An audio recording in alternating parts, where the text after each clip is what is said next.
حلقہ کے لایا جا رہا تھا، نہ کوئی اسپتال، نہ بلڈنگ، سڑکوں کا حال آپ دیکھ لیں، ابھی تک آپ دیکھ لیں سڑکوں کا حال کیا ہے، ابھی بھی وہ اپوزیشن ہے. تو اس وجہ سے لوگوں کا دل جو ہے نا وہ ان سے اٹھتا گیا ہے، کیونکہ پچھلے 15 سال ایک شخص جو پچھلے 7 الیکشن یا 8 الیکشن ریگولر ون کر رہا ہوں، اور اس کے حلقے کی حالت یہ ہے کہ سڑکوں پہ وہاں تو گاڑیاں تو دور کی بات ہے، وہاں گدا گاڑیاں بھی جانا پسند نہ کریں.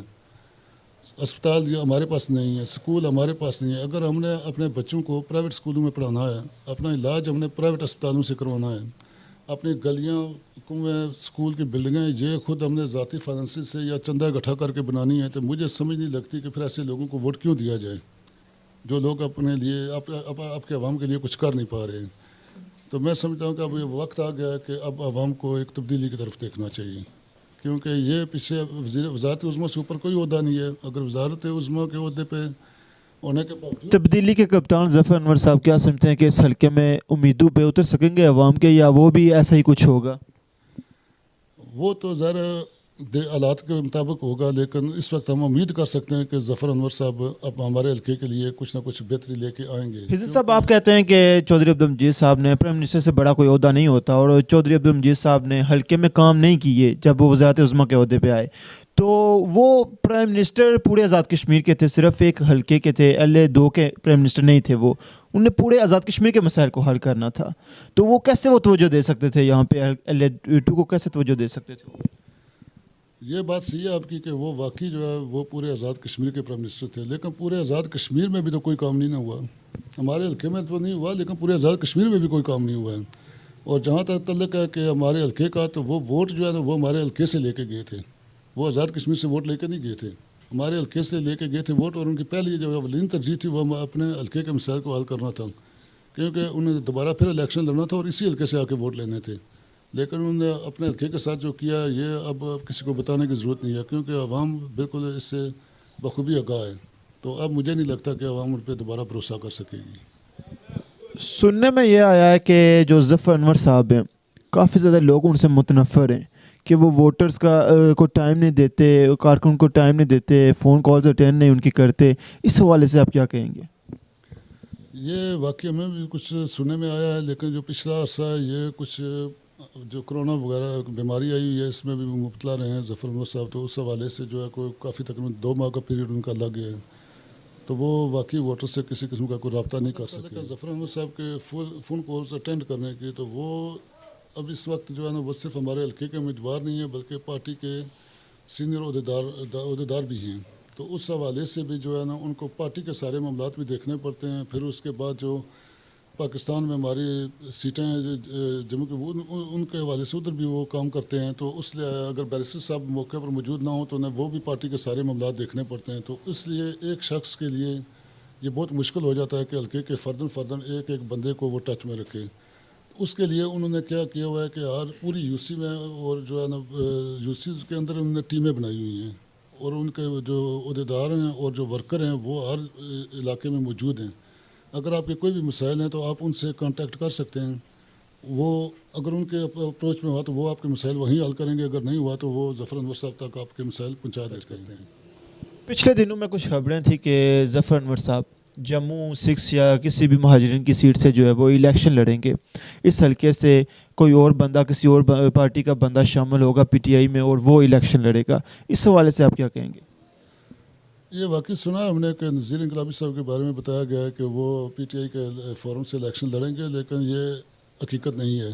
یہ صرف اپوزیشن کے ہتھکنڈے ہیں تاکہ عوام میں انتشار پھیلایا جا سکے، کہ عوام جو ہے نا وہ اپنا ذہن نہ بنا سکے کہ کدھر جانا ہے.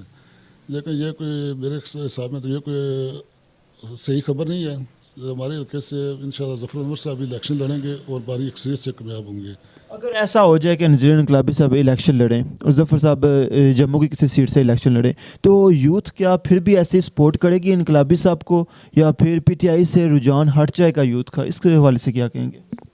پہلے تو بات ہے کہ جموں سے الیکشن لڑنے کے بارے میں جس کے پاس شہریت درجہ اول کی ہے نا وہ وہاں مہاجرین کی سیٹ سے الیکشن نہیں لڑ سکتا.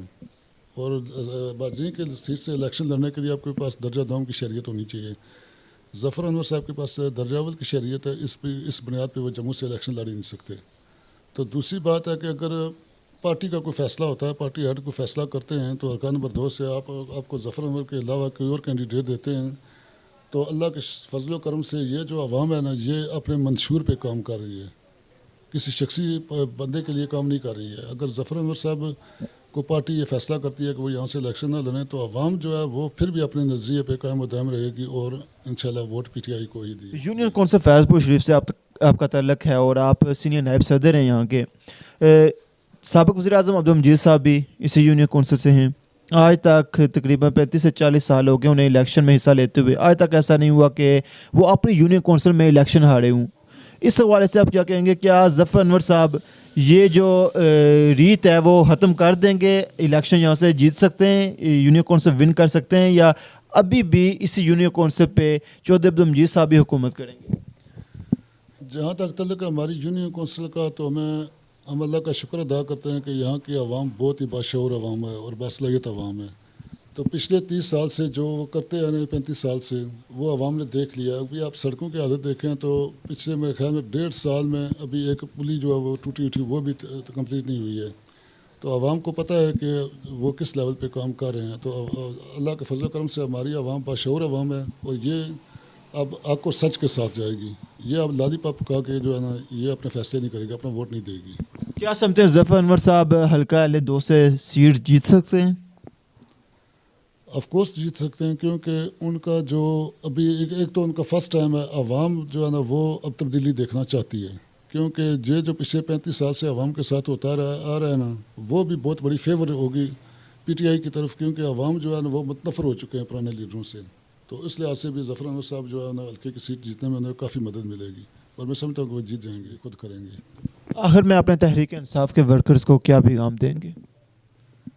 میرا پیغام یہی ہے کہ آپ اپنے لوکل سطح پہ جو بھی معاملات ہیں ان پہ اپنی نظر رکھیں, اور لوگوں کے مسائل کو حل کرنے کے لیے اپنی کوشش کریں. یہ کسی ایک ون مین آرمی کا کیس نہیں ہے کہ عمران خان صاحب اکیلے ہی دوڑیں گے اور پورے پاکستان کو سیدھا کر لیں گے.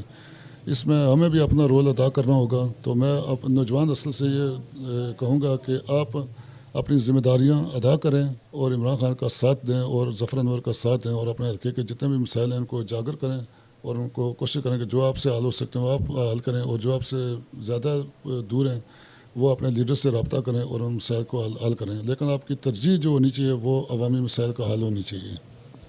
بہت شکریہ حضرت صاحب, آپ نے اپنا ٹائم دیا.